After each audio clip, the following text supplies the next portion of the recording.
توقيت الحلقات قدامك اهي، عشان لو انت اصلا كنت متابع الانمي معايا من الاول. قسما بالله يا ابني الانمي ده هيستري الضحك حرفيا، هيفصلك من الحياه كلها باي مشاكل عندك في حياتك. اصل تخيل كده معايا واحده بتحب واحد، فتقوم تعمل ايه؟ تطفش كل البنات اللي حواليه وتخليها له سحر حرفيا، وتقول له اختار يا حبيبي، شفت عايز تتجوز مين؟ دي حياتك الشخصيه. ايه هتجوزك بالعافيه يعني؟ ايه يعني قلت مثلا ان احنا متجوزين عرف وان انا حامل منك عادي؟ ايه يعني المشكله؟ مش فاهم في مشكله. انا ما هم اللي بيفهموا غلط. ايه يعني بلزق فيك مثلا؟ يعني عادي عادي. ايه يعني مش هخلي في يومك دقيقة واحدة فاضي من غير ما تقعد تكلمني؟ عادي. ايه المشكلة يعني؟ انا كده بجبرك؟ احنا اصحاب عادي على فكرة، ما تفهمش حاجة غلط. بنبدأ ببطلنا وهو بيفتكر لما كان بيبيع الاكسسوارات ما كانش عارف يبيع منهم غير 5 بس من اصل 100، وزعلان موت. وكان رايح كده الفصل، واول ما فتح الباب لقى واحدة بتنط له كده زي الاحمر وتخش عليه كده: انت صح؟ انت يو. فلسه بيقول لها: اه يا بنتي في ايه؟ انت مين؟ فبتقول له: في بنات جم يسالوا عليك، انت رحت فين يا ابني؟ حد يسيب المكان بتاعه اللي بيبيع فيه ويمشي؟ في ايه مالك؟ طبعا هو بيبيع القلادات دي في نادي العلم في المدرسه. فبيقول لها: مش هتفرق حتى لو انا كنت هنا، حاجتي مش حلوه ومحدش بيشتريها اصلا مني. بتقول له: مش حلوه ايه يا ابني؟ ده انا وقفت وبعتهم لك اصلا، وفي 15 واحده خدت.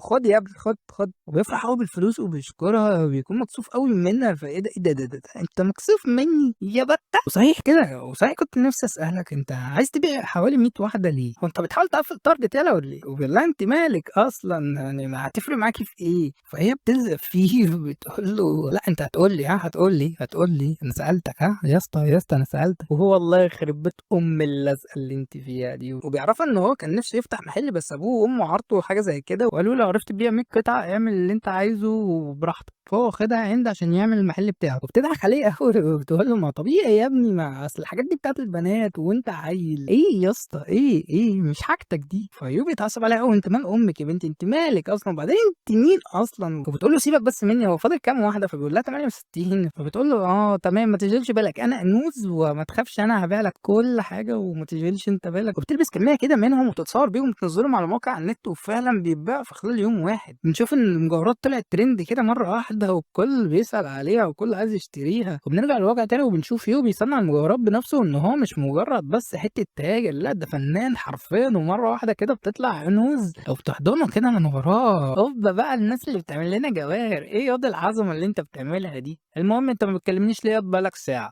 ما هو اصل الاهتمام ما بيطلبش. يلا حاول يجري منها. ايه ده انت بتجري مني؟ انت مكسوفه يا بت؟ انت لسه تتكسفي مني؟ ده عدى سنتين يا ابني عارفين بعض. خلاص خلصتي؟ يلا انزلي من عليا بقى واقعدي على اي كرسي. ايه ده كرسي؟ قول له: ايه ده يا ابني؟ ما انا قاعده في المكان بتاعي اساسا، كرسي ليه يا بنتي؟ هتخنق، هموت. ام اللزقه اللي انت فيها دي يا بعيده، انزلي من عليا بقى يا بنت رفيعه انت يا معصعصه. وبيفتكر كده لما هي اول مره ساعدته قالت له ان هي هتفتح المحل معاه، وان هي كانت بتراقبه اصلا وهو كان بيصنع القلادات وعارفه عنه كل حاجه حرفيا، وبتقول له ان هو مديون ليها اساسا، ومقابل كده هي هتاخد عينه. فبيخاف قوي: عين مين يا بنت؟ الله يخرب بيتك. فبتقول له: لا يا ابني انت فهمتني غلط، انا بس قصدي ان عيونك حلوه قوي وفيها الهمه حرفيا وانت بتبقى شغال، فانا عايز تفضل باصص لي بس لا اكتر ولا اقل. ده اللي انا عايزاه، وبنفضل صحاب. وبنرجع كده للسينما الاساسي وبنعرف ان هي رفضت شغل كتير قوي جدا بسبب ان هي بس متفرغه لان هي تعمل ماركتنج للاكسسوارات بتاعته بس. فبتقول له: بقول لك انت لو ما فتحتش على رينج ال 30 كده المتجر بتاعك، انا للاسف يعني هتبرع وهتجوزك. جوز مين يا بنتي؟ بطلي هزار، ده اخوكي اصلا بيعمل لي زي الاطفال. فهي بتقول له: ما تشغلش انت بالك، بس تلحلح وهو بيحبك اصلا يعني، فتعالى تقدم. بس ايه ده تقدم مين بيت؟ لا فوقي. جوز مين ياما؟ انت لو اخر انسانه في العالم مش هتجوزك. هي بتقول له: اه هي حب حياتك رجعت ولا حاجه؟ بيزعل قوي وبيقول لها: يا حب ايه ونيلة ايه؟ انت لازقه في امي في كل حته من السنتين اللي فاتوا. فبيقول لها: يا شيخه ده بسببك الحياه بتاعتي قلبت صحراء، حياتي بقت صحراء ما فيهاش ولا بنت، يا كفره يا بنت الكفره. ده انت من كتر رزقتك الناس افتكرتنا متجوزين اصلا. ده في ناس كانوا بيقولوا ان انت حامل ازاي بالبطن المشفوطه دي؟ انا نفسي افهم. ده انا لو لمحت اللي طلع الاشاعه دي هقتله. ايه اشاعه؟ لا حلال فيه برضه، حلال فيه. وهي طبعا اللي مطلعه الاشاعه. فيوبي يقول لها: انت وحشه قوي على فكره. فيقول لها: انت اصلا يعني حتى المتجر بتاع السن قدام جوازتك ليه يعني؟ عادي. تقول له: خلاص يا عم قشطه، مش عايزاك، هروح اتجوز اي جواز الصالونات لو انت مش هتحن عليا يعني. وزعلانه او متاثره. فبيقول لها: يا بنتي ما تحسسنيش ان انا اللي غلطان، انا مالي اصلا. تقول له: لا فوق، انا مش فارقه مع امي كرامتي اصلا، انا هتجوزك اصلا. وبتقعد تضحك. وبيعدي يوم كده وبيقعد يفتكر لما هما كانوا الاتنين بيقولوا لبعض ان هما سناجل ومفيش في حياتهم حد، شكلهم مش هيعرفوا يتجوزوا ولا في حد هيقبلهم هما الاتنين اساسا. فبتقول له انا عندي اقتراح، لو احنا تمينا ال 30 بختارني، يعني خلي عندك ذوق، احنا هنكون قعدنا مع بعض سنين كتير، يبقى عدى عليا كده واتجوزني. فبيقول لها اتجوزك؟ يا بومه يا بنتي البومه، انت لو اخر واحده في الكون والله العظيم ما انا متجوزك. فبتخنق امه. وبنرجع تاني لحضر اليوم، هنا بيروح يجيب اصلا حاجات عشان يشربها، ففي واحده زي القمر داخله عليه كده وهو متنح لها مش عارف يشيل عينه اساسا من كتر الجمال بتاعها، وبتكون لابسه قلاده من القلادات بتاعته النادره القديمه، بس وهي بتشتري بتقع كده القلاده منها وبتتكسر وبتعيط قوي عليها، وبيفضل برضه متنح ليها وبتزعله قوي. انت بتبص على ايه؟ انت متحرش يلا صح؟ ولسه كده هتصوت، راح قايل لها انا اسف اسف اسف وراح جاري. وبيروح يحضر الحصه كده في المدرسه، وهي بتفضل تعمل فيه كده زي الطفل عشان يبص لها او يزعق لها، وماشيه في خطتها ان هي اصلا تطفش كل البنات حرفيا من عليه، وبتثبت فعلا ان في حاجه ما بينهم، وبيصوت ويزعق لها اساسا. وهنا المدرس دخل، انت بتعمل ايه بقى؟ ها قول لي، قول لي بتعمل ايه؟ فلسه بيشاور عليها، لا اصلا قاعده وماسكه الكتاب وعماله تضحك. شربتها يا كروديا. بعد انتهاء الحصه كده بيخش واحد اسمه شيما، والاتنين بيسلموا عليه، فبيشدوا كده قدام بعض. هو نوز بيقول لها انا اللي عرفتك اصلا على يو بتاعي الخاص بيا ده، اساسا انا اللي معرفك عليه. فهنا بتقول له خاص بيك مين يلا؟ ولا ده بتاعي يلا. فبيقعدوا يتخانقوا، فهنا بيتدخل بيقول لهم ايه يا جماعه في ايه؟ انتوا مش كنتوا مرتبطين اصلا من اعدادي ولا انا غلطان؟ انتوا مالكوا بقى في ايه دلوقتي؟ فهي بتقول له ايه ارتباط ده؟ انا كنت بتسلى بيه من كتر الملل يا ابني، ده كرهني في صنف الرجاله كلهم اساسا. فشيما بيقول لها لا والله، امال ده مش تبع الرجاله ده ولا ايه بالظبط اللي انت ماشيه معاه؟ فناس بتقول له بس يالا حيوان يالا، ده انا البنات كانت بتعايرني من كتر البنات اللي انت عارفهم في حياتك يالا، انت كنت مصعب عليا خمسه يالا يا خان يا ابن الكلب. وعمالين كده يصيحوا لبعض، وهو عمال يقول لها يا صندل بنت الجزمه بنت كنت معفنه ومش معفنه، وقاعدين يتخانقوا. فهنا يقع اتدخل، يا جماعه اللي بتحبوا الفضايح في ايه بالظبط؟ انتوا عمالين تسمعوا الخل، انتوا ما بتتخانقوش اصلا، انتوا بتسمعوهم وفي ايه؟ وانت جاي ليه اصلا؟ فبيقول له هو انت قابلت واحده امبارح اصلا وانت كنت رايح تشتري؟ فهنا بيقول له واحده؟ لا هو على حسب، هي حبيبتك او حاجه تقرب لك؟ ويروح يجيبها بيقول له لا لا لا انت فهمت غلط، انا عايزك بس تصلح لها القلاده اللي هي اتكسرت. وبنعرف ان كلهم عارفين بعض اساسا، واختها كانت بتسوق له اصلا المنتجات بتاعته قبل ما تتشهر، كانت شغاله معاهم زمان، فعشان كده هي اللي اديتها القلاده. وبيقعدوا عشان يصلحوها كده، وبتقرب قوي منه وبتقول له اوعى تقول لي ان انت اصلا مش هتعرف تصلحها. فنور هنا اتدخلت، بت انت رايحه فين؟ انت بتقربي ليه اصلا؟ يلا بت بعدي من هنا، يلا هش هش والله كسرها لك. بعدين بص على شكلي كده، بص بص ده شكل بني ادم، وبتتخض كده وبتقع. نوز هنا بتقول لها انت لسه ضعيفه زي ما انت. تاني بتقول لها لا ما انا مش هنسالك لما سرقت المفتاح بتاعت اللعبه بتاعتي وخدتها ليكي لوحدك من واحنا صغيرين. فنوز هنا بتقول لها اللعبه والله كانت حلوه، والله كانت حلوه، مش ما تفهمنيش غلط، بس هي والله كانت حلوه. وبعدين ما انت محظوظه وكل حاجه بتاخديها لوحدك، وعيلتك غنيه وحالتك مستريحه وكل حاجه، حتى دول مش عندي. يا شيخ ده الواد اصلا مصدعني من كتر عمال يقول لي رفيعه رفيعه مش عندي حاجه. لا يفرقعها بعيد، وبتدي لها حته علقه محترمه اساسا وبتاعتها زي الحمير. بعد كده بيبدا يشتغل في الحاجه بتاعتها، وهنا بتخش عليها وبتقول لها على فكره هو بيفضل كده لما هو بيبدا الشغل حرفيا عينيه بتلمع وما بيركزش مع اي حاجه نهائيا، ولما بيخلص كده الشغل بيكونوا مركبين له توك وقاعدين يضحكوا جدا عليه اساسا. وهنا هو بيتضايق جدا، وبيخلص كده اليوم وينوشي هنا بتسالها وهما ماشيين كده هو انتوا مرتبطين اصلا ولا لا؟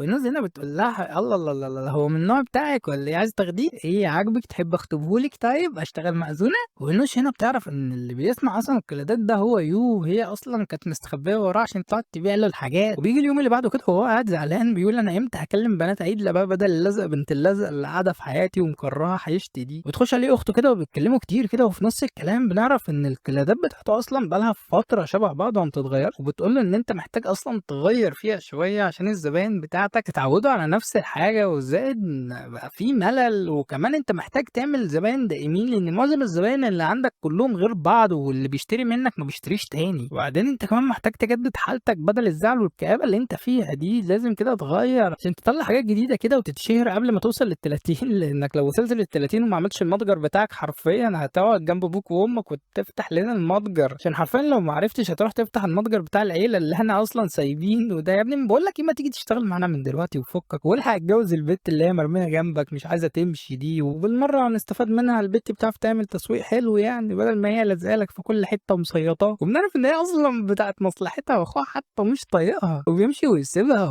وبنشوف كده ان نوشي وشيما اصلا واقفين مع بعض، ونوز هنا داخله عليهم بتشوفهم، الله الله الله انت عامله ايه يا بت، ومين الكلب اللي انت واقفه معاه ده، مين ده، وبتبص له كده ايه ده انت زنانه كده ليه، ولا عيب يا انت بتحبوا في بعض هنا ولا ايه، فهنا بيقول لها كنا بنحب في بعض، وكانت الحته المهمه بقى قبل ما انت تخشي، للاسف انت قطعتها لنا. ففي وسط الكلام كده بيخشوا بنات كده من النادي بيسلموا عليه بيقولوا له ما تيجي تساعدنا، فهنا هي بتفرح قوي تقول له روح كلم حريمك اجري، يلا يلا روح كلم حريمك يا فلاتي يلا هش، وتخش كده على البيت وبتقول لها ايوه يا قمر بقى انت عامله ايه، وبقول لك ايه صحيح انا عايزاكي. بعدها كده بتخش على ايوب بتقول له مالك بقى في ايه بقى كده من الصبح انت زعلان ليه، بيقول لها ان هو بيفكر يغير شكل القلادات بتاعته لان هي بقت متشابهه جدا، وعايز يزود كده حبه رومانسيه على حبه حزن وكده. فهنا بتقول له طب حاجه زي ايه بالظبط عشان انا مش فاهماك، انت فاهمه يعني ايه حب؟ فهنا بتقول له طبعا عارفه الحب ايه يا ابن البوس والاحضان والعلاقات والحوارات والنوم وكده. بقول لها انا غلطان سالت ابليس اصلا، اتكلموا كده كتير في البنات والحب وكده. فبتقول له هو انت ذوقك في البنات ايه اساسا،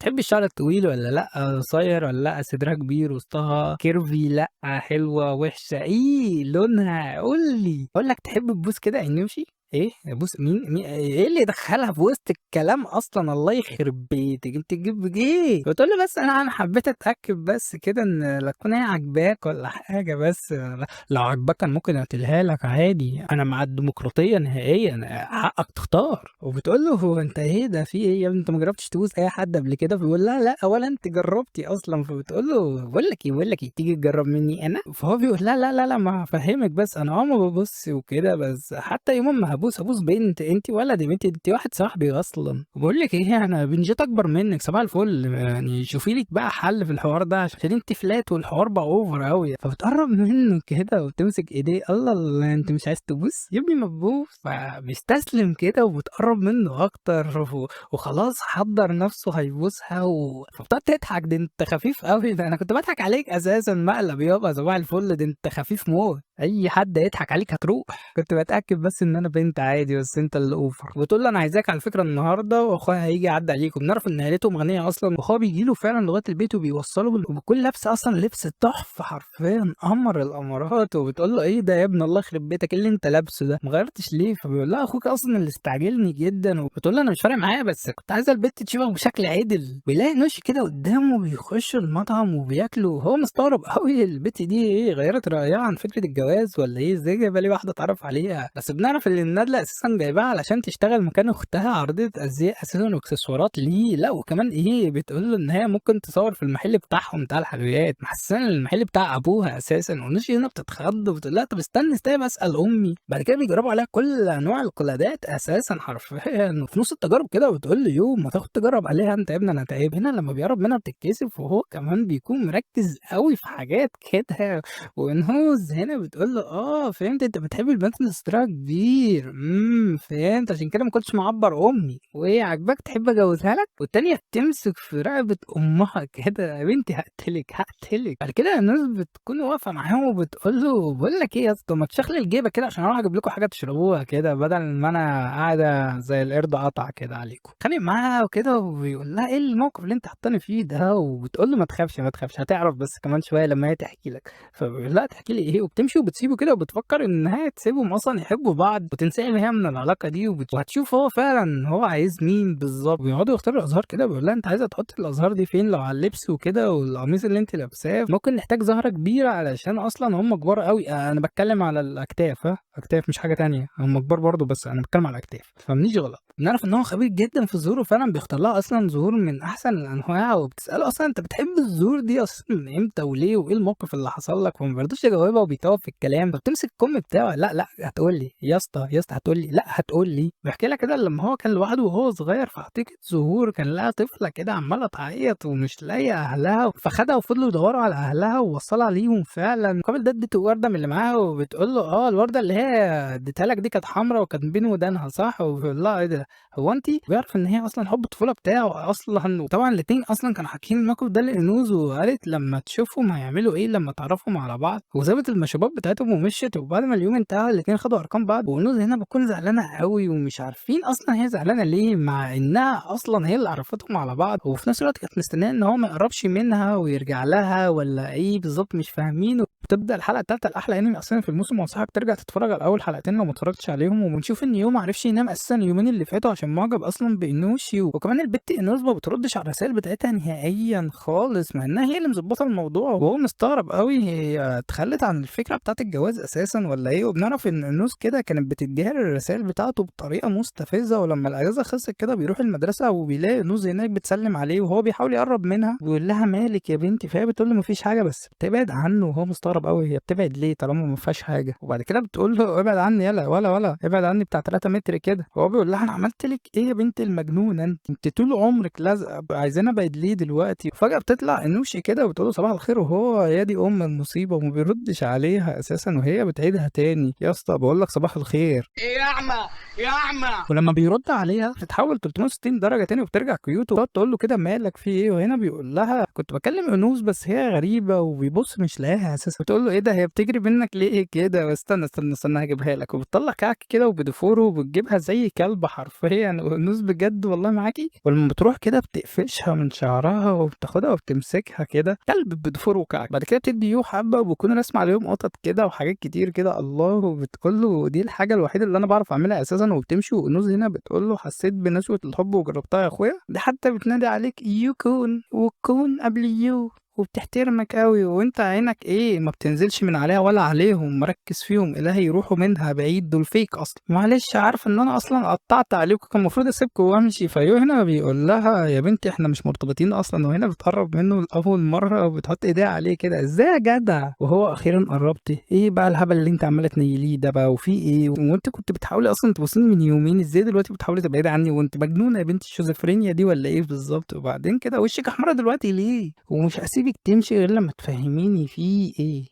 انا كنت معجب بيها زمان بس ده لما كنت صغير، وهي دلوقتي اصلا مش بصالي وهي بتتضايق اكتر. يعني مشكلتك ان هي مش بصالك ماشي لا روح لها حبيبي بقى هي مدلوعه عليك اصلا. وبتسيبه وتمشي كده وهو بيزعلها يا بنتي مجنونه، ما انت اللي عرفتيني عليها اصلا من البدايه. طب عرفتينا على بعض ليه. وبعد ما اليوم بيخلص كده بيروح اصلا لغرفه النادي وبيعلم اينوشي كده عن الازهار والقلادات وازاي بيلونها وبتاع والهبل ده. ونوس بتقول له يا بتاع الفيك ماشي يابا، وبتفضل تزق فيه كده بس هو بيخلي اينوشي تمسكها وهي بتتغاظ اكتر. فبتقول لما كنا لوحدنا قبل كده كنت بتقعد معايا وانت شغال وهزر معاك وانت بتجري ورايا عادي يا جدع على الايام. وهو اجري ورا مين الله يخرب بيتك البت هتفهم حاجه غلط. وهي بيجي لها فكره انها تبوظها اكتر، والناس بيعجبها الموضوع قوي وبتقف وبتقول له كده هي لو مش هنا اساسا كنت هتبوسني زي المره اللي فاتت ولا لا. وهو بيتعصب قوي يا بوسني الله يخرب بيتك يا بنت المجنونه. تقول له ما انت قلت لي كمان تعالي البيت بس انا ما كنتش فاضيه ساعتها. وهو يا بنت الكلب البت هتصدق الله يخرب بيت امي اللي جايبه. وتقول له طب بقول لك ايه يا قلب انا فاضيه بالليل، وبتغمز له كده منك لله يا بعيده منك لله ربنا على المفتري والظالم والبت دي. ونوشي انا اسف انا شكلي جيت في وقت مش مناسب يلا يلا السلام. ولما بتمشي كده هو بيسالها انت بتعملي ايه يا بنتي فيا ولا انت عايزه ايه، وبتعرفين على بعض ليه من البدايه طالما انت مش طايقاها، انت بتتمسي مني عشان اخترتها وبتعملي ده كله فيا صح. وهي بتفتح على نفسها من الضحك كده وبتقول له ايه انت مفكر ان انت هتبعد بالسهوله دي ولا ايه. وبتقعد تضحك كده دي يا جماعه البت دي فصلان اقسم بالله. وبتقول له يا ريتني صورت فيديو اصلا ونزلته على جروب المدرسه. وبتقول له بطني بتوجعني قوي تعالى قوم قومني تعالى. وبعد كده بتشده وبتقول له كده كده هي مفكره ان انت بوستني فما تيجي تجرب، وكده كده مفيش حد هنا ان انت وعدتني ان احنا هنتجوز على 30 مش هتفرق بقى لو دلوقتي. وهو طبعا بيستسلم للوضع والشيطان تالتهم وقال يلا بقى ايه.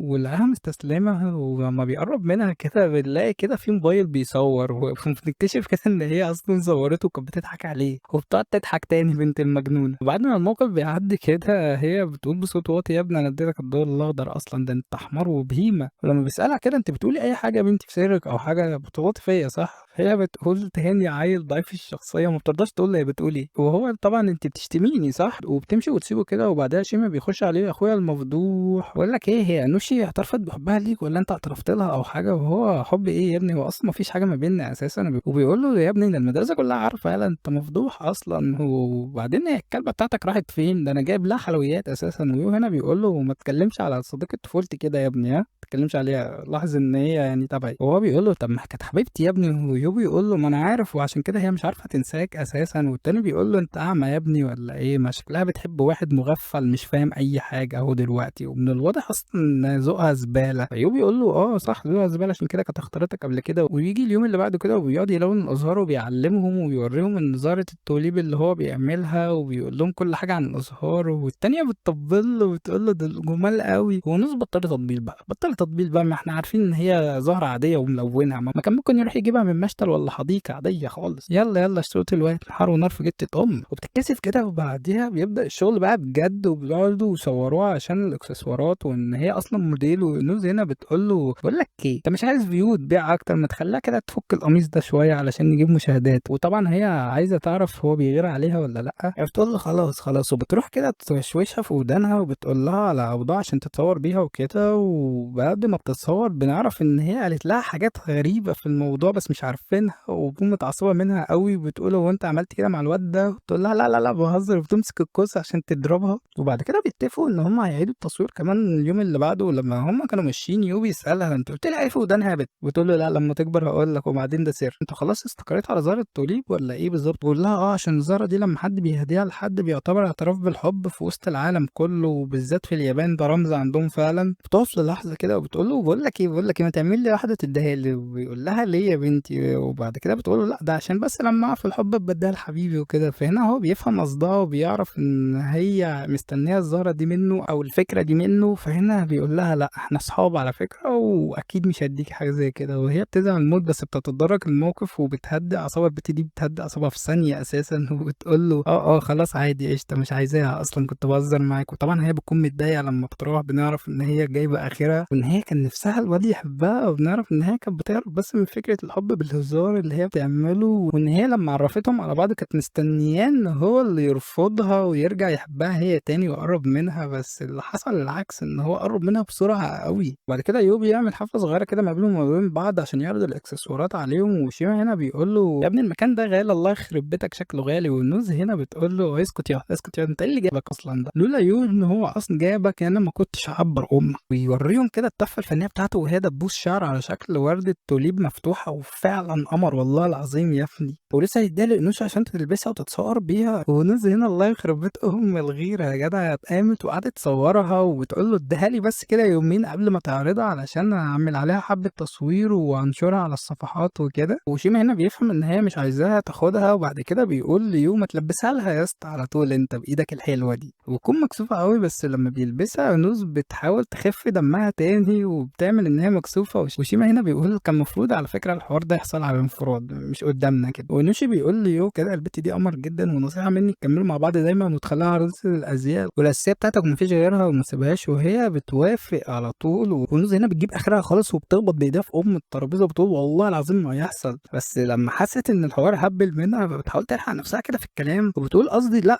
وبتقول لا لا لا ده انا قصدي بس ان هي دي حاجه مش حلوه ليها، لان الناس بس على النت هيكنهم يحوروا في الصور بتاعتها وفوتوشوب وحوارات وبيقولوا عليها اصلا كلام وحش. وعرضات الازياء بيبقى سمعتهم وحشه. فما تنصحكيش في الفكره دي على فكره، الفكره دي مش حلوه ليكي، ده احنا كان قصدنا صورتين ثلاثه بس. وشيما بيقول لها ما حصلش، ولو حد نزل لها اي حاجه ممكن تطلع وتكدبها عادي وتقول ان ده فوتوشوب عادي خالص. وكده كده ما هي بتنزل صورها على النت. ولا انت اصلا قصدك اللي انت اللي هتعملي الصور وبتهدديها؟ فهنا بتقول له انت قصدك يالا. ولما يو كده بيحاول يتدخل عشان يعدي الموقف فالاتنين بيقولوا له اسكت انت يالا. وبتشرب العصير وبترجع تهدي اعصابها. البت دي تحفه فنيه في تهدئه الاعصاب اساسا. وبتقول له اه لا لا لا ده انا بس يعني كان هم عليها مش اكتر، وبعدين احنا كده هنحتاج مكان تاني وحوارات لان عددنا هيبدا يكبر. فهنا بيقول لها لا لا عادي ممكن يعني من غير اي حاجه وبنفس التليفون اللي بتصوروا بيه وفي نفس المدرسه عادي مش لازم تأجروا مكان. ولا انت زعلانه من حاجه ومش عايزاها تقرب من حد ولا حاجه؟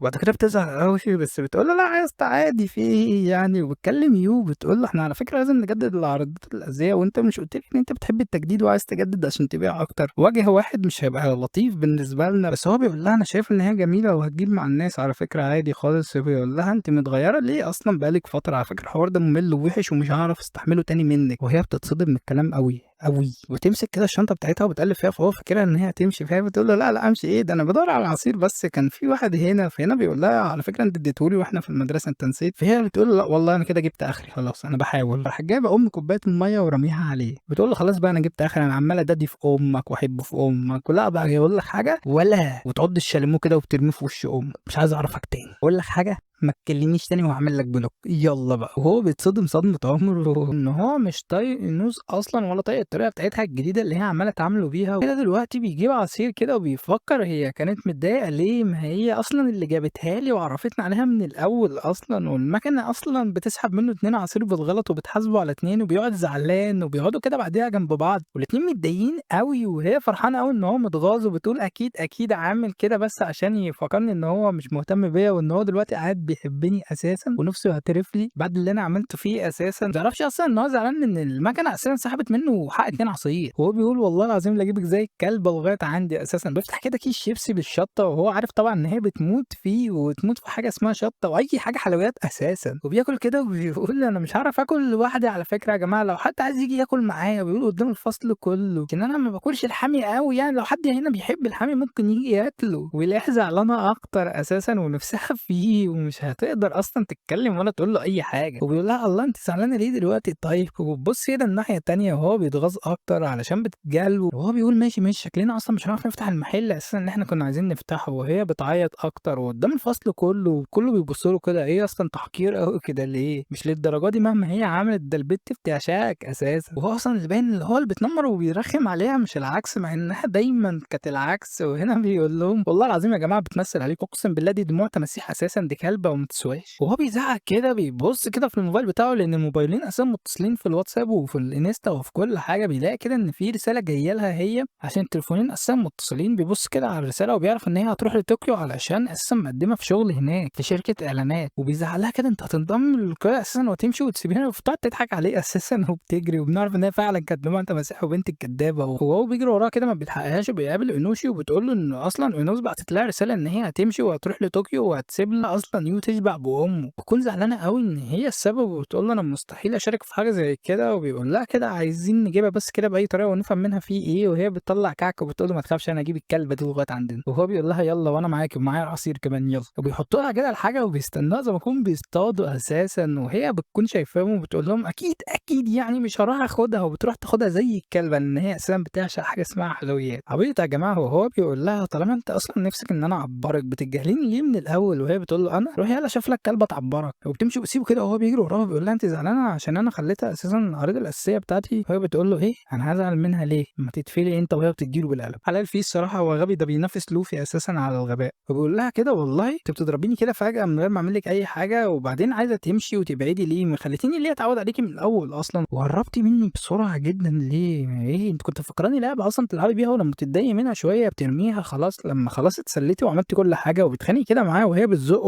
وبيخبط كده هو في الإكسسوار بتاعها وبيقع اللي هو السلسلة وطوق اللي هو بيكون على رقبتها وبيقع كده وبيتكسر وهو بيدوس عليه بالغلط طبعًا، وبيحاول يتأسف لها بس هي لا رجا منها أساسًا وبتزعق له كمان وزعلانة وبيقول لها إيه اللعبة بتاعتِك كانت حلوة أوي كده خلاص خلصتِ لعب ترميها؟ صح لعبتِ كويس والله ودورِك كان حلو أوي في المسرحية ودلوقتي هتسيبيها وتمشي، وهي بتعيط كتير أوي كده وشكلها فعلًا بجد بتعيط بجد المرة دي يعني بجد متأثرة جدًا، جدًا، جدًا، جدًا، وبتقول له ما أنا على فكرة ممكن أقول عليك كده برضه أنت اتسليت وخلاص ومشيت والّا ناسي أساسًا إن أنا أساسًا اللي كنت باساعدك في كل حاجة وبادّيك كل الاهتمام بتاعي وطاقة وباعمل لك كل حاجة في شغلك وفي حياتك، وبتعيط أوي، أوي، أوي المرة دي بجد، باقول لها أكيد لأ يعني، وهنا بتقول له أُمّال خلّيتِ الزفت دي قريبة منك أوي كده ليه بسرعة؟ ده أنا اللي كنت باعمل لك كل حاجة، هي جات كده بسرعة وخدتك خلاص كده مني؟ أنت بتخلّيها أساسًا رقم 1 في حياتك وكل اهتماماتك أساسًا اتغيّرت بسرعة ليها، وبما إني عارفة الحب فقررت إن أنا أسيبكم أصلًا لبعض واشبعوا ببعض وفي 60 داهية، أنا عمري ما أكون رقم 2 في حياة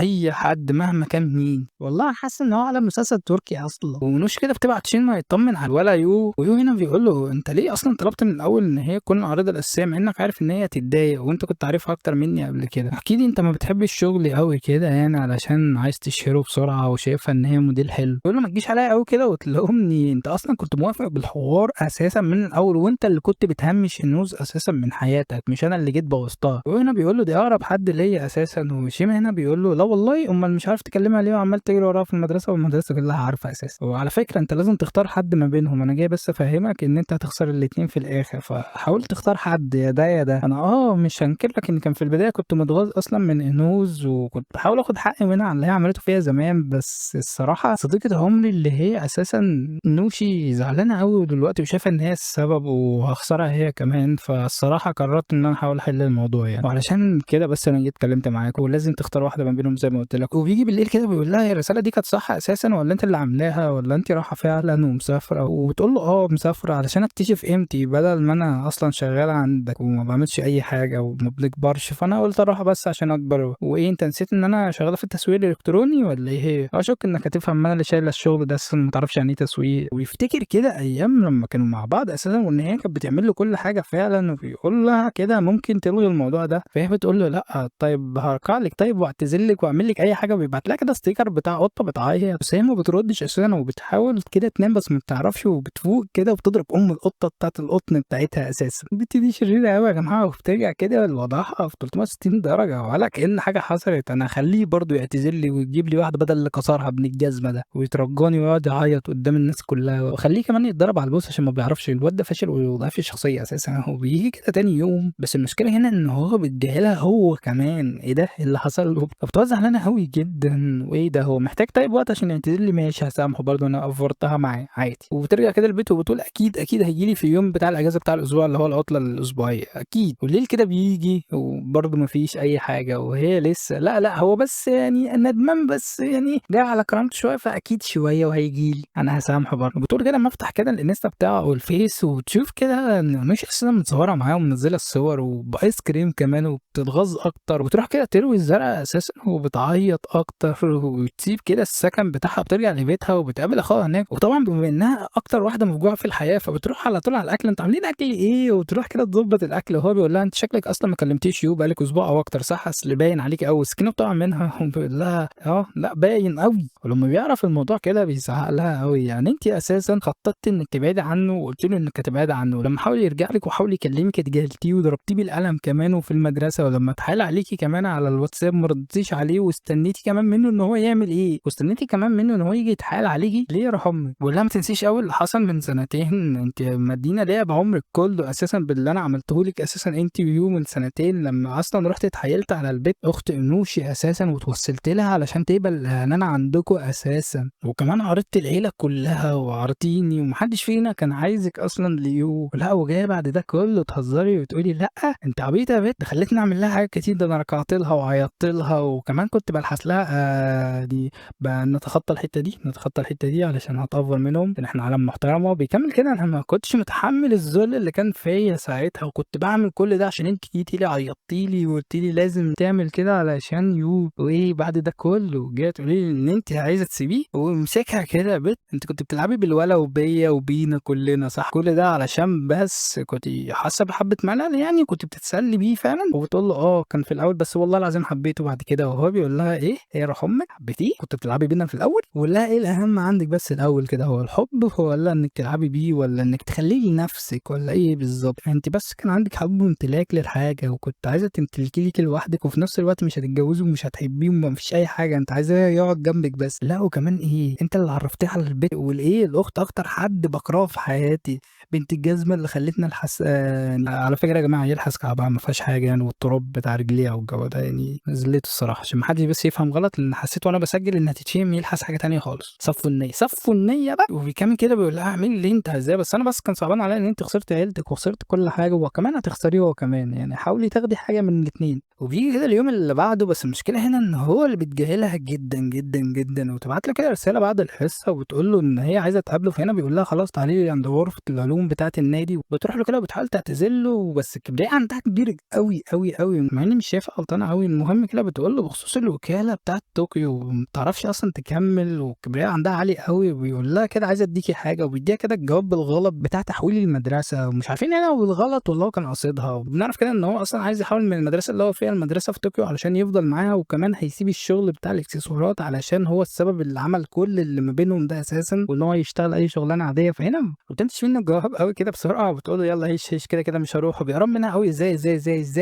أنتِ مش قُلتِ يا بنتي إن أنتِ أصلًا هتروحي هناك؟ تِف كده أساسًا العصير في وشه عشان تشتغلي، وبتقول له ابعد عني يالا، ولا ابعد يالا أنت قربت أوي كده ليه، في إيه يالّا هِش. وبتقول أصلًا في سرها إنه لو فضل كده كتير هتبوسه، وهي أصلًا بتحبه وبتعشقه وبتبعد كده عنه، وبتقول له ما عنديش مانع على فكرة إن هي تعمل لك دعاية، بس أنا اللي هابقى أساسًا العارضة الأساسية زي زمان زي ما بدأنا من الأول. بيقول لها موافق وبيدّيها كده الطوق، وبيكون أصلًا عامله لها كده تاني. بيقول لها موافق كده وبيدّيها الطوق، وبيكون عامل لها أصلًا إكسسوار تاني، وبيقول لها موافق كده وبيدّيها الطوق، وبيكون عامل لها إكسسوار تاني كده وجواه زهرة أساسًا، والزهرة دي زهرة أوليب الأرجوانية، وتقريبًا هي نادرة. وبيقول لها كده إن هو ما عندوش أهم منها أساسًا في حياته، وهي بتفرح وبتنُط عليه كده كالعادة، وبتقول له لبّسها لي. وهنا بيقول لها لبّسِك يالّا يخرب بيتِك، ده أصلًا طوق مش لصباعِك، وبيلبّسه لها برضه، وبتقول له نفس الكلام اللي قالته له كتير أوي: لو وصلنا لل30 وإحنا الاتنين single اتجوّزني واختارني لمّا تكونش نادلة. وبتخش كده تنضّف وشّها، وبتقول كده ما قاليش إن هو بيحبني ابن الجزمة، بس مش مهم أنا هافضل في حياته برضه واخنقه، صحاب عادي. وتطلع كده وتلاقي بنتين داخلين عليها وبيقولوا لها: هو مش دي صورة الولا اللي أنتِ ماشية معاه، هو بيخونِك والّا إيه؟ وشكلها أساسًا هتسيبه في الحلقة الجاية، لإن أصلًا شكل الصورة في وضعية مش لطيفة خالص، وما تحتملش أساسًا إن هُم كانوا يكونوا صحاب، لإن الصورة دي أكيد متجوزين حتى مش صحاب ولا مرتبطين حتى، ده جواز. وبنشوف كده آخر لقطة أساسًا في الحلقة إن هو أساسًا بيكلم واحدة كده وبتقول له يا ريت بس الزهرة تكون عجبتها، وهنا بيشكرها أساسًا على الزهرة، وبيستغرب أصلًا إن هي عرفت إن هي أصلًا لإنوث. وبنشوف كده إن الصورة أساسًا هتخليهم يفركشوا أساسًا الحلقة الجاية، لإن هي تقريبًا شايفاه بيخونها مع حد. يا عيني عليك يا ابني، ما بتتهناش أصلًا من الحلقة للحلقة، بيطلع عين أهلك أساسًا. إخواتي لو ما اتفرجتش على ال4 حلقات اللي فاتوا أنت فايتك كتير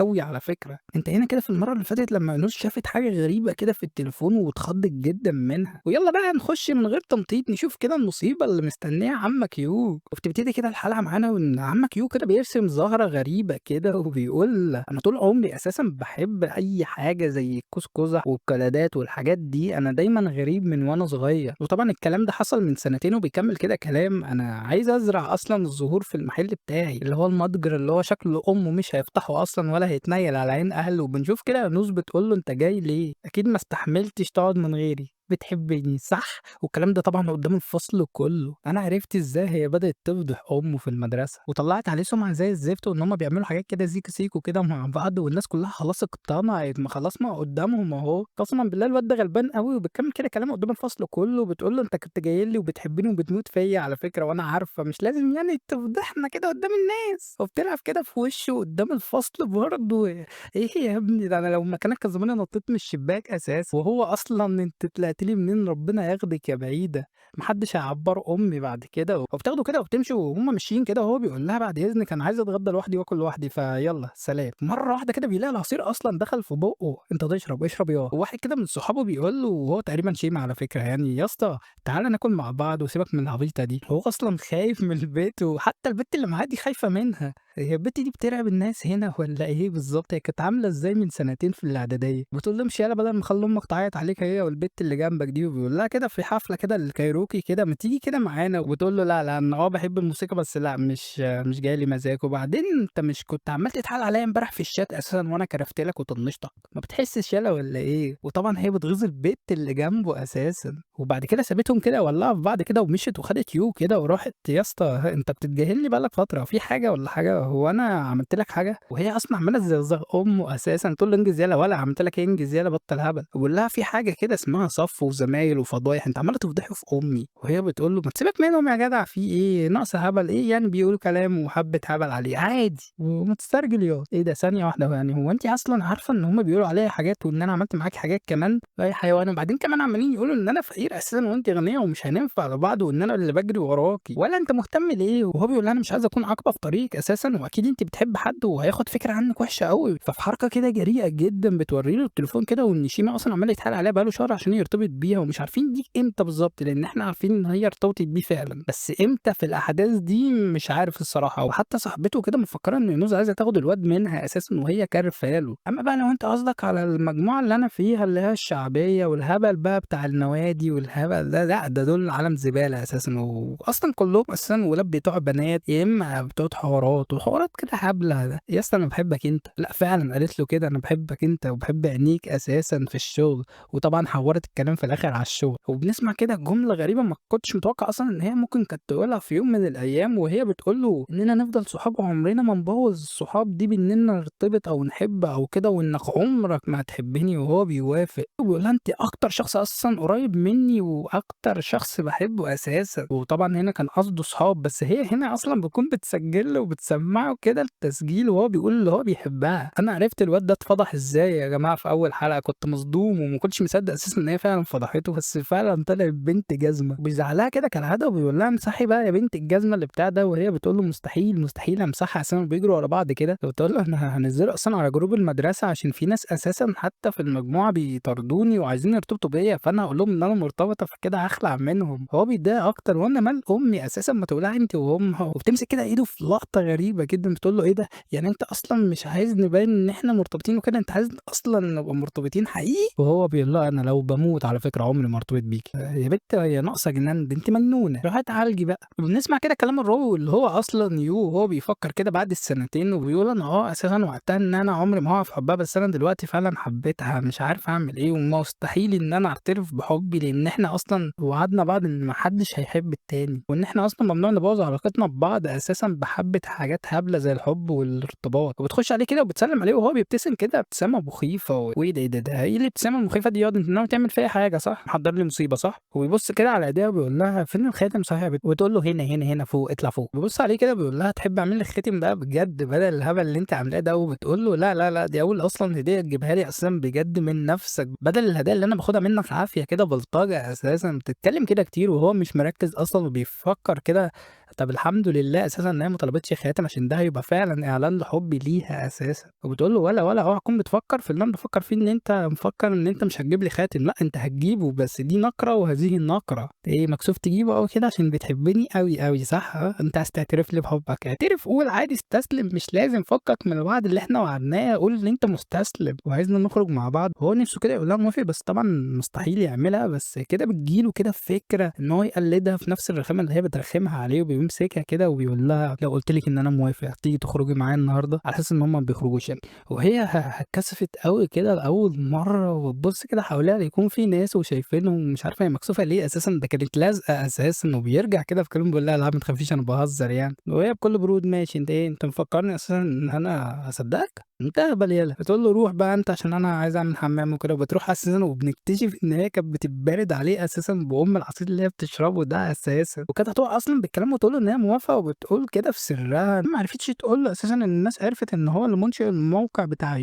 ولأ وكمان إيه، إن هو كمان اللي بيصنع القلادات وكده، وكمان بنشوف إن أصلًا نوشي بعتت لها رسالة غريبة كده مكتوب فيها لن أتحدث معك مرة أخرى، وبنشوف كده المدرس بيعدّي على كده وبيقول له ولا عدّى عليها بعد الحصة أهوّة، بعد كده بيكلم أنوز وبنعرف إن هو أصلًا سلِّم ورقة الامتحان فاضية يا ابن المجنونة، تقريبًا كان ناوي ياخد الدرجتين بتاعة نضافة الورقة وبتقول له إيه اللي أنت نيّلت ده؟ وبيقول لها لا ما تخافيش، ما تخافيش، ما تخافيش، أنا جاوبت على سؤالين ما سلمتهاش فاضية، وبتسأله ليه؟ وهنا بيقول لها إن هو كان تعبان أساسًا عشان كان بيصنع القلادة أساسًا اللي هو كان بيعملها لها، وبتكون زعلانة كده وبتقول له ما تخافش، ما تخافش أنا هاساعدك في كل حاجة أساسًا، وكمان بتقول له الناس اكتشفت حوار الموقع، فهنا هو ما بيدّيش أصلًا أي رد فعل عادي إيه المشكلة يعني، وهي بتقول له أنت مش زعلان يعني أو كده بيقول لها لأ عادي، وتقول له لأ ده في مصيبة هنا إن كل البنات أصلًا هتعرف وهيبقى في معجبين كتير أوي، وكمان هيحصل نفس مشكلة أنوشي بنت الجزمة أساسًا هتتكرر تاني وأنت هترايل عليها، ده أنا لو شُفت أنوشي هاموتها أصلًا، وأنت أصلًا مش لاقي كلبة فهتوافق على أي واحدة، وبيطلّع كده روح السِّمب اللي جواها وبيقول لها طالما الخاتم ده أصلًا على رقبتِك المفروض تعرفي أصلًا إن أنتِ رقم 1 عندي في حياتي وما فيش أي حد ممكن يملى عيني لا أنوشي ولا نيلة، ما تولع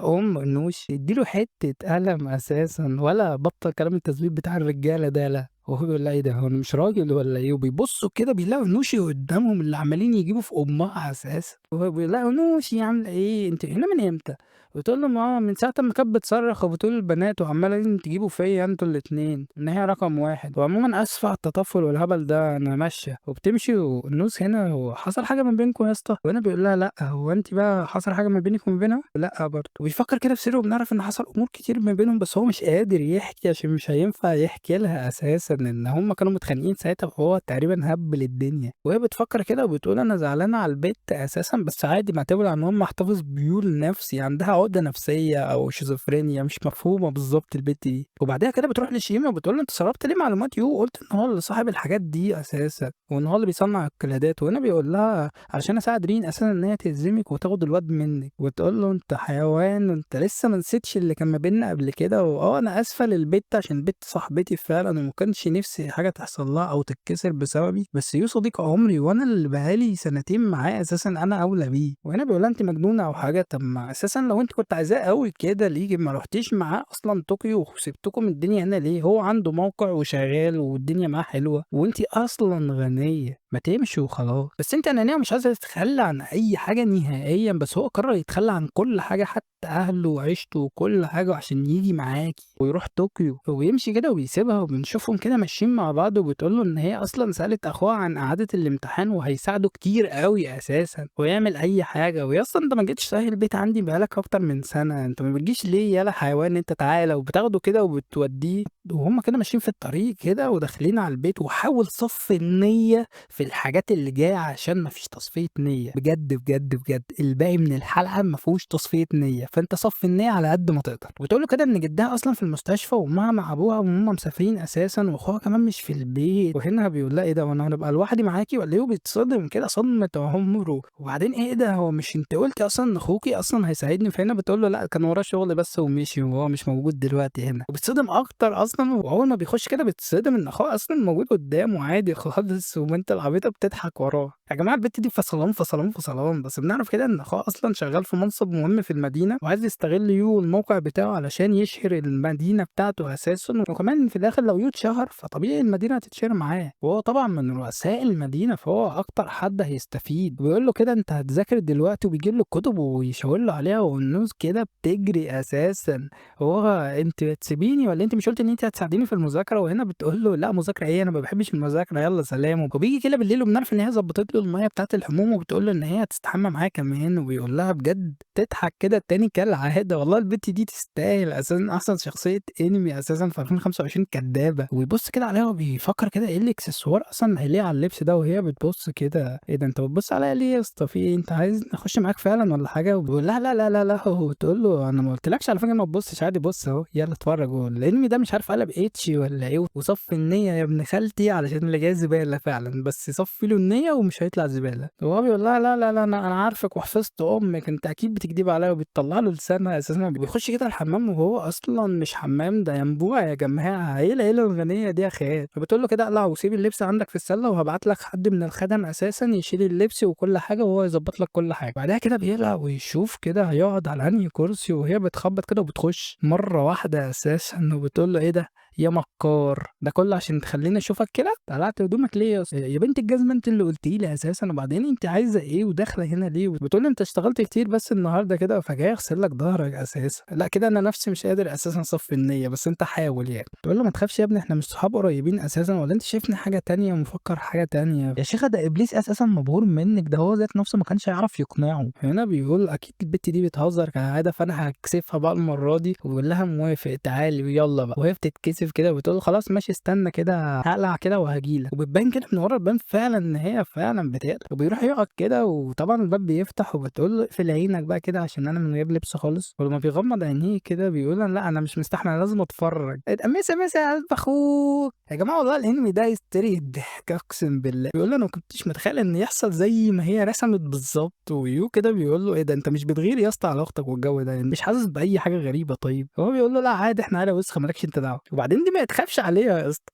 هو فعلا ما يتخافش عليها. ويقول له انتوا صحيح بتهزروا نفس الهزار بنفس الاسلوب ده دايما صح؟ هو بيتكسف قوي لا والله العظيم ما حصل، انت فاهمني غلط، انا ما عملتش اي حاجه معاها ودايما والله بوقفها. والتاني اصلا طلع بيضحك عليه اساسا وبيقعد يضحك ضحكه بارده اساسا ومش فارق معاه حتى لو بيهزروا كده اساسا، ده ما عندوش دم خالص ولا احساس. هي العيله دي فعلا مجنونه. وبيكمل كده حلو انكم اصلا صالحتوا ان هي اعتذرت لك، وهو اعتذرت لي مين يا اسطى؟ ده انا اللي اعتذرت لها اساسا ورحت لها. ايه ده هي ما نفذتش كلامي؟ لا بقول لك ايه بقى انا عايز اعرف عارف التفاصيل بقى دلوقتي. وبنروح كده للنوز اساسا العبيطه وبتفكر في مصيبه جديده كده تعملها في الولا، بتفكرني كده باللعبه اللي هي ازاي تخنق جارك دي، فاكرينها اللي احنا كنا بنلعبها كده زمان وبنخنق بيها الراجل. والله الراجل ده غلبان يا جماعه، كبرنا وبقينا زيه. والباب كده بيخبط وبتفتكروا يو كده بتظبط كده لبسها وكل حاجه، وبتيجي تطلع له كده وبتلاقي كده اخوها في وشها بيقول لها انا عايز اتكلم معاك كده في خصوص حاجات كده غريبه، زي الولد الغلبان اللي انت تقريبا بتلعبي بيه وخليتيه كمان هو اللي يجي يعتذر لك يا بنت المفتريه يا ظالمه. وبيجي كده اليوم اللي بعده بيوصل يو كده وبيكلمه في حوارات الامتحانات، بس بيلاقي يو كده ان البت نوز اصلا بتعيط ورا وبيقول له هي فيها ايه مالها. هنا اخوها بيقول له لا ما تخافش ده قله نوم بس، بقول لك ايه وانت معدي كده بعد على الصيدليه هتلاقي مهدئات، الحاجات اللي هي بتاعت الدكاتره النفسيين دي هتلاقي اي نصيبه واديها لها. وهنا بيتاكد يو ان هم عيله مجانين وهو مش فارق معاه اخته اصلا. والله يا ابني المفروض تكون عارف من زمان ده العيله غريبه اساسا. بيزوروا كده وبيقول لها كده انت بخير، فهنا بتقول له اه طالما هو مشي خلاص. ونوشي هنا بتخش عليهم ايه ده شبح، بتقول له انت خرجت ازاي من العربيه مع البت دي، انتوا كنتوا مع بعض او حاجه؟ وبيقول لها لا لا لا والله انت فاهم الموضوع غلط، انا كنت بايت عندهم بس، فطبيعي ان اخويا يجي يوصلني يعني تقديرا مش اكتر. ايه بايت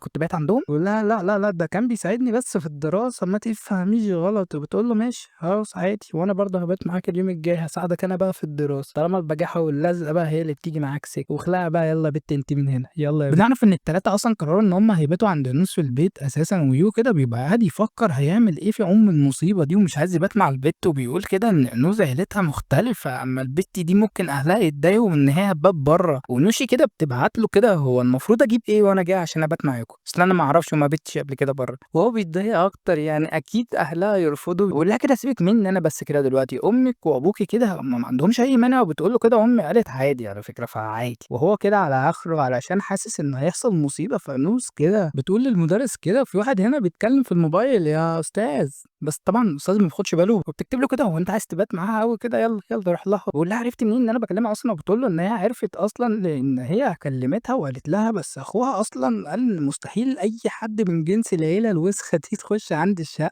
او البيت، وبالذات اختها ام صرم دي. وبيسالها كده هو بيكرههم قوي كده للدرجه دي؟ فهي يس يس يس يس يس. وطبعا كده كل الكلام ده في الشات وبتكون كده عايزه تضايقه جدا. فبتقول له كده انت متوتر قوي كده ليه يلا ولا والله انت عايز اللي حصل امبارح كده يتكرر بس معاها هي مش معايا انا. وبيتعصب كده وبيزعق لها بصوت عالي، وطبعا هو ده المطلوب قدام الفصل كله والمدرس بياخد باله.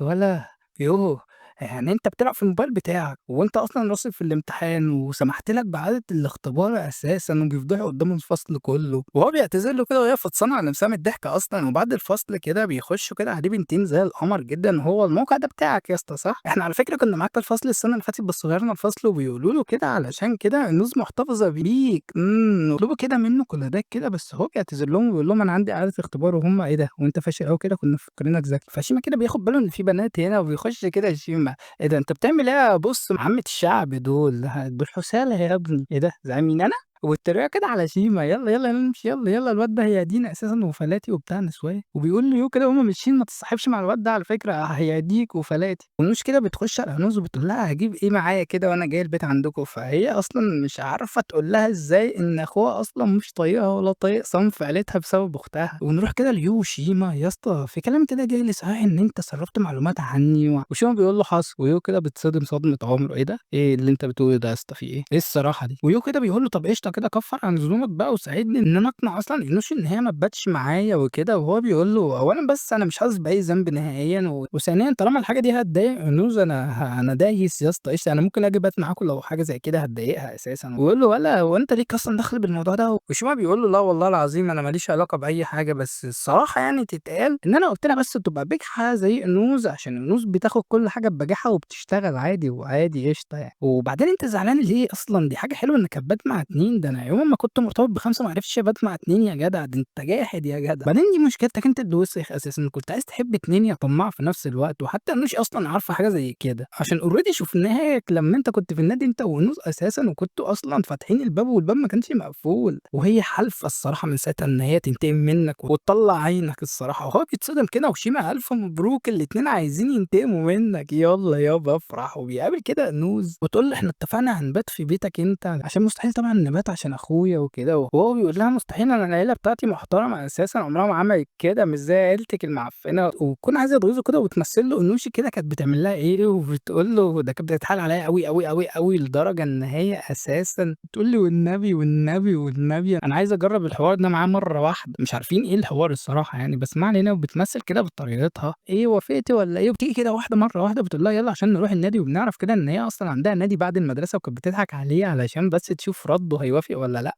بتقول له بقى طب خلاص انا هروح، انا بقى حظك اني مش هاجيبك معاكم النهارده، يلا بقى انا اسفه سلام. وبيرجع البيت كده بسرعه وبيقول مش عارف يعمل ايه علشان اخته واهله والحوارات اللي في البيت اصلا، وبيروح يلاقي الدنيا اصلا زريبه ويروح ينظفها، ويقول لازم اختي كده ما تشوفش عنوش باي طريقه، والبت تجيله كده متشيكه جدا، وبيقول لها كده ما فيش حد هنا، فخدي راحتك اعملي اللي انت عايزاه، اهلي اصلا في المتجر، حتى اختي اللي يعتبر اصلا اكتر واحده عايشه معايا برضه في المتجر يعني، فخدي راحتك.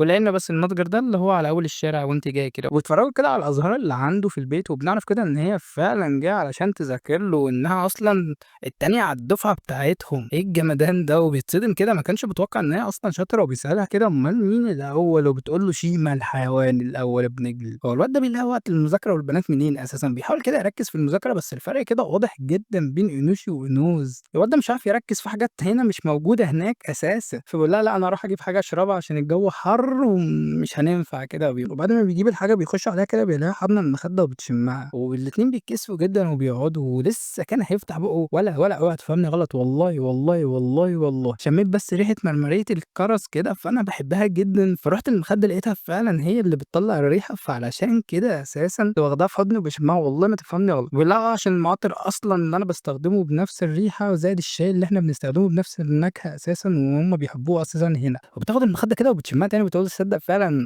ريحته شاي الكرز، وبتقول له كده على فكرة أنا باحبك أوي على فكرة يا يو، وبنعرف إن اللي حصل بينهم أصلًا قبل كده إن هي اعترفت له فعلًا بحبها لمّا هو كان متخانق مع أصلًا إنوس. إيه الصدمة دي! هو كان مخبّي على إنوس أصلًا كل الوقت ده عشان حرفيًا هتعمل منه بطاطس متحمّرة، بعد ما بتذاكر له شوية كده هي بتنام وهو بيذاكر شوية وبيحاول كده يصحّيها، بس هي هنا بتشدّه ناحيتها وهي حرفيًا نومها تقيل ومش كانت حاسة بأي حاجة، ونوس كده فجأة بتفتح الباب مع أخته، وطبعًا راحت جابتها من المحل واطية بنت واطية وتعملها. بوس إيديكم اوعوا تفهموني غلط، يا حيوان يا ابن الجزمة، إزاي تدخّل بنت من غير ما تقول لنا ولا تقول لأمك ولا أبوك ولا أي حد، يا حيوان من ورانا. وهو والله العظيم أنا كنت باصحّيها يا جماعة وهي كانت نايمة بس مش أكتر، وبتسحبوا أكتر كده وهُم على آخرهم أساسًا، ولمّا بيقعدوا كده وهي بتعتذر لهم وبتقول لها إيه ده أنتِ شبه واحدة كده، هو أنتِ أخت ريها الصغيرة صح؟ لأ واقفة ثانية كده هو أنتم عارفين بعض؟ فبتقول له إحنا أصلًا صحاب أصلًا صف وزمان من زمان، أنا وأخت البت دي وأخو أنوس كمان كنا كلنا أساسًا صحاب، وعلى فكرة إحنا اتقابلنا من فترة قريبة في راس السنة اللي فاتت. تقلب الموازين كده بجملة كده حرفيًا دمار، بت أنتِ ما بتحبيش أخويا الفاشل ده صح؟ أكيد، فما بتردش إيه ده بجد أنتِ بتحبيه والّا إيه؟ لا، لا في حاجة غلط كده أنتِ جميلة أوي يا بنتي وعيلتِك جميلة، حتى أختِك قمر والّا أنتِ أصلًا قمر، بس شكل ذوقِك في الرجالة بايظ،